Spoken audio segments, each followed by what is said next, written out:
अस्सलाम वालेकुम dear students, welcome to my YouTube channel.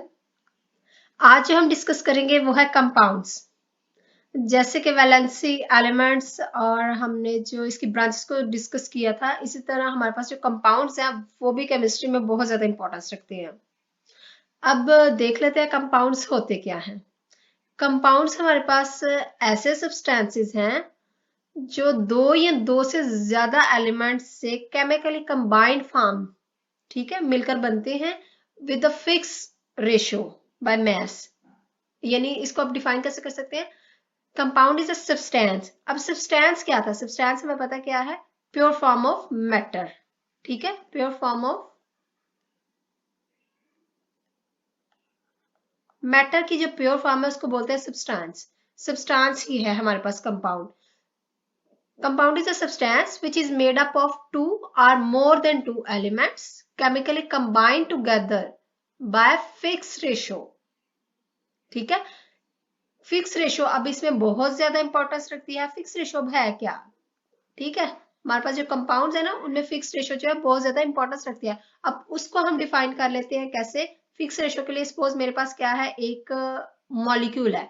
मैं वाटर का यहाँ पर एक मॉलिक्यूल यूज कर रही हूँ। ठीक है, वाटर का एक हमारे पास मॉलिक्यूल है। ठीक है, अब हमने इसकी कंपोजिशन को बहुत डिटेल में स्टडी किया था कैसे कि वाटर किससे मिलकर बनता है। इसमें हमारे पास 2 हाइड्रोजन होती है प्लस ऑक्सीजन।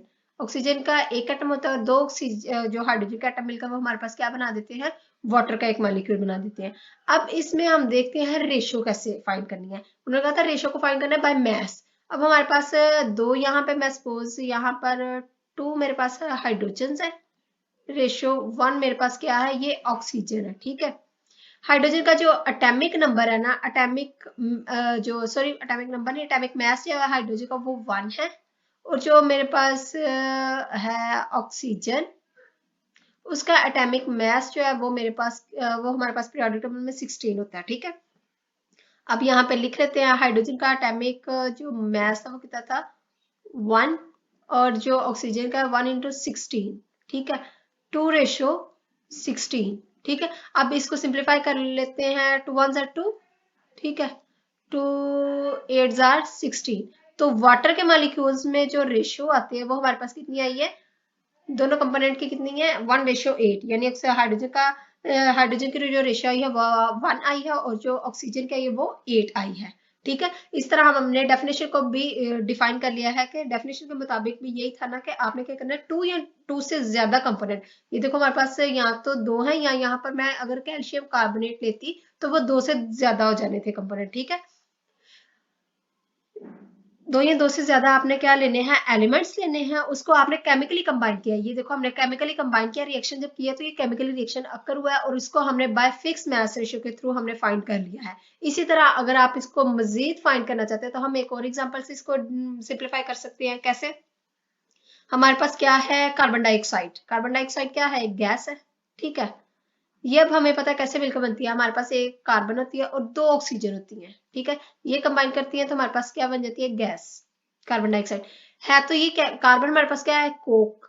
ठीक है, और ऑक्सीजन हमारे पास क्या है? एक गैस है। नो डाउट हमारे पास कार्बन डाइऑक्साइड भी गैस है, लेकिन अब जो प्रॉपर्टीज होती है ना, जब आपके पास रिएक्शंस क्रिएट होते हैं, तो ये जो इसका पेरेंट मॉलिक्यूल है ना, ये इसके डॉटर थे, ये इसका पेरेंट मॉलिक्यूल है, इसने क्या किया, इसकी प्रॉपर्टीज अब चेंज हो जाती हैं। ये जो प्रॉपर्टीज होती हैं इसको आप यूज नहीं करते, फिर जो ये प्रॉपर्टीज शो कर रहा होता है आपके पास कोई भी कंपाउंड, उसको आप यूज करते हो।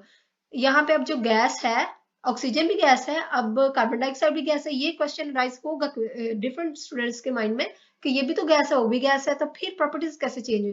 प्रॉपर्टीज ऐसे चेंज होती है कि ऑक्सीजन एक ऐसी गैस है जिसको आप क्या करते हो, इनहेल करते हो। ठीक है, इनहेल करते हो, जब आप सांस लेते हो तो ऑक्सीजन को अंदर लेके जाते हो। तो कार्बन डाइऑक्साइड क्या है, जिसको आप एक्सेल करते हो, बाहर निकालते हो। ठीक है, अपने बॉडी से। ठीक है, तो ये दोनों क्या है, इसकी प्रॉपर्टीज भी अब चेंज हो जाएंगी। तो अब इनकी रेशो की बात की जाए तो रेशो में हमारे पास क्या आती है, कार्बन का जो एटॉमिक मास है ना, कार्बन हमारे पास होता है, इसका एटॉमिक मास कितना होता है?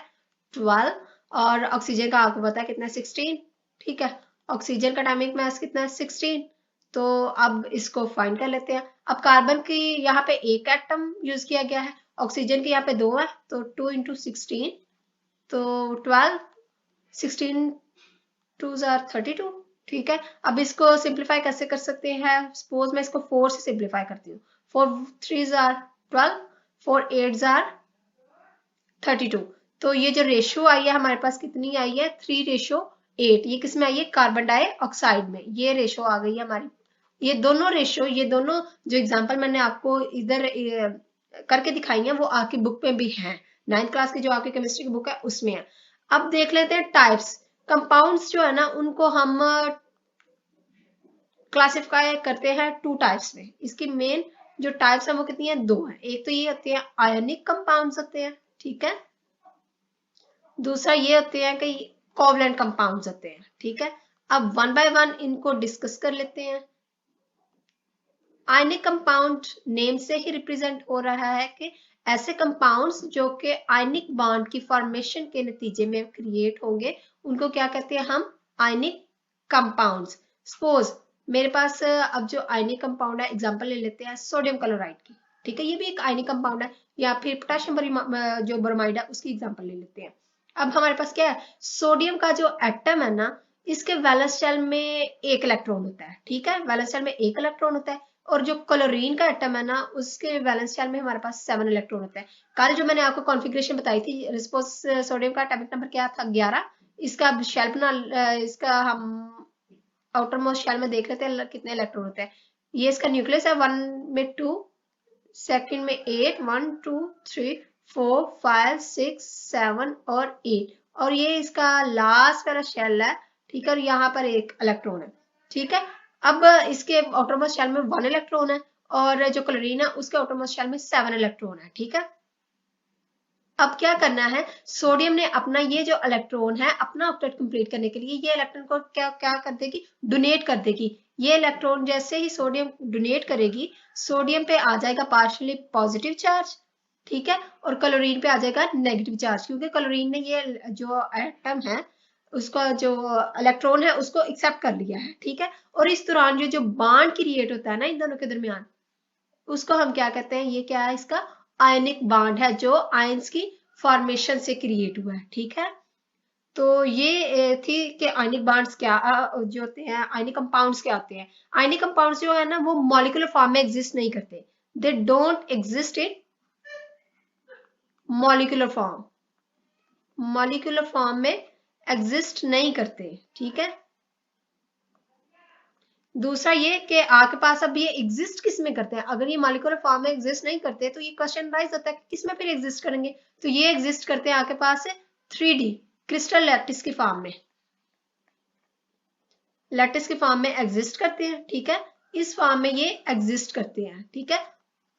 अब इस फॉर्म में एग्जिस्ट करते हैं तो कैसे, अब हमारे पास क्या होते हैं, डिफरेंट आयंस होते हैं। सपोज आपके पास positive negative positive negative positive negative, मतलब ये हमारे पास क्लोरीन है, ये सोडियम है, ऐसे ही है ना। तो ये एक यहाँ पे फिर इसके ऑपोजिट साइड में पॉजिटिव नेगेटिव पॉजिटिव नेगेटिव। अब ये जो आयंस है ना इन्होंने क्या किया, स्ट्रॉन्गली बॉन्ड बनाया हुआ है, स्ट्रॉन्गली एक दूसरे को क्या किया है, इन्होंने ऑपोजिटली कवर किया हुआ है एक दूसरे को, स्ट्रॉन्ग चार्जेस हैं। और एक दूसरे को क्या किया हुआ है, इन्होंने इतना टाइटली कवर किया है कि एक दूसरे को छोड़ते नहीं है, एक दूसरे को छोड़ते नहीं है। तो इस दौरान इनकी जो होती है इंटरमॉलिक्यूलर फोर्स ऑफ अट्रैक्शन वो स्ट्रॉन्ग हो जाती है। इंटरमॉलिक्यूलर यानी मॉलिक्यूल्स के दरमियान में जो फोर्स ऑफ अट्रैक्शन हो जाती है वो स्ट्रॉन्ग हो जाती है। इंटरमॉलिक्यूलर फोर्सेस इसमें क्या हो गई, फोर्स ऑफ अट्रैक्शन क्या हो गई, स्ट्रॉन्ग, स्ट्रॉन्ग हो जाएंगी। स्ट्रॉन्ग होने के बाद फिर क्या होगा, इसमें जो बॉन्ड होगा उसको तोड़ना मुश्किल हो जाएगा, तोड़ना मुश्किल हो जाएगा तो इसका मेल्टिंग और प्लस बॉइलिंग पॉइंट क्या हो जाएगा, बहुत ज्यादा हाई हो जाता है, जिसकी वजह से क्या कहते हैं कि ये क्या स्ट्रॉन्गली एक्ट करते हैं, ठीक है। यहां तक कोई कंफ्यूजन नहीं होगी क्योंकि मैंने हर स्टेप को अब सिंप्लीफाई कर दिया है बहुत ही ज्यादा डिटेल के साथ। अब कुछ इसकी एग्जांपल ले लेते हैं कि इसको रिप्रेजेंट अब कैसे करते हैं, रिप्रेजेंटेशन इसकी कैसे होती है। इसको आप रिप्रेजेंट करते हो जैसे सोडियम क्लोराइड की मैंने बात की, पोटेशियम ब्रोमाइड की बात की, इसी तरह आपकी बुक में एक तो और एग्जांपल दी है जैसे कॉपर सल्फेट की, ठीक है। ये सारे आयंस की फॉर्म में एग्जिस्ट करते हैं, जैसे इस पर नेगेटिव चार्ज आ जाता है। अब दूसरा इसको एक्सप्लेन कर लेते हैं इसकी टाइप्स को। दूसरी टाइप इसकी थी कि ये कोवलेंट होते हैं, कोवलेंट इन नेचर होंगे। अब जो हमारे पास सेकंड टाइप आ जाती है जो कंपाउंड्स है वो है कोवलेंट कंपाउंड्स। ये क्या करते हैं, ये मॉलिक्यूलर फॉर्म में एग्जिस्ट करते हैं। सपोज अब इसको आइडेंटिफाई करने के लिए हम एग्जांपल लेते हैं कार्बन की। ठीक है, कार्बन के हमारे पास क्या है, आउटर मोस्ट शेल में 4 इलेक्ट्रॉन होते हैं। जैसे मैंने यहाँ पर कॉन्फ़िगरेशन इसकी शो की हुई है, ये देखें, इसका फर्स्ट शेल में 2 इलेक्ट्रॉन है और सेकंड वाले में 4 इलेक्ट्रॉन्स है। ठीक है, और इसके पास अब इसको चाहिए 4 इलेक्ट्रॉन। ठीक है, अब इससे 4 इलेक्ट्रॉन ऐसे चाहिए होते हैं जो इसके साथ मिलकर बॉन्ड बनाए, बॉन्ड बनाने के बाद इसके ऑक्टेट को कंप्लीट करें, क्योंकि दूसरे शेल में 8 इलेक्ट्रॉन होते हैं।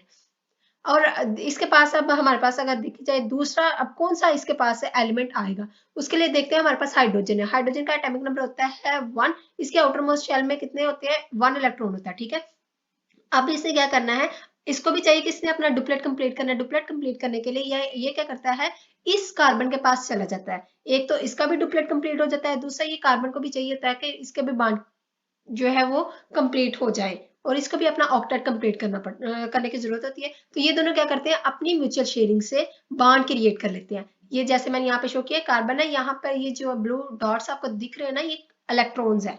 ठीक है, ये इलेक्ट्रॉन्स को रिप्रेजेंट कर रहे हैं। ये हाइड्रोजन भी अपना इलेक्ट्रॉन डोनेट कर देता है कार्बन को। ठीक है, तो कार्बन क्या करती है, इसको एक्सेप्ट कर लेती है। इस तरह इन दोनों में ये बॉन्ड क्रिएट हो जाता है। तो इस बॉन्ड को जो इन दोनों की म्यूचुअल शेयरिंग से क्रिएट हुआ है ना, बाय म्यूचुअल शेयरिंग जो बॉन्ड भी क्रिएट होता है, sharing, mutual sharing of electron, जो भी आपके पास बॉन्ड क्रिएट होता है उस बॉन्ड को आप क्या कहते हैं, ये आपके पास क्या है, कोवलेंट बॉन्ड कहलाता है। ठीक है, कोवलेंट बॉन्ड कहलाता है आपके पास। तो ये तो मैंने आपको एक्सप्लेन कर दिया है कोवलेंट बॉन्ड क्या थे और आयनिक बॉन्ड क्या थे, और बॉन्ड सिंबली क्या और कंपाउंड सिंबली क्या थे। ठीक है, तो अगर आपको वीडियो अच्छी लगी हो तो वीडियो को लाइक कीजिएगा, मेरे चैनल को सब्सक्राइब कीजिएगा, और तब तक के लिए अपना बहुत सारा रखिए ख्याल। मिलते हैं नई वीडियो के साथ। अल्लाह हाफिज।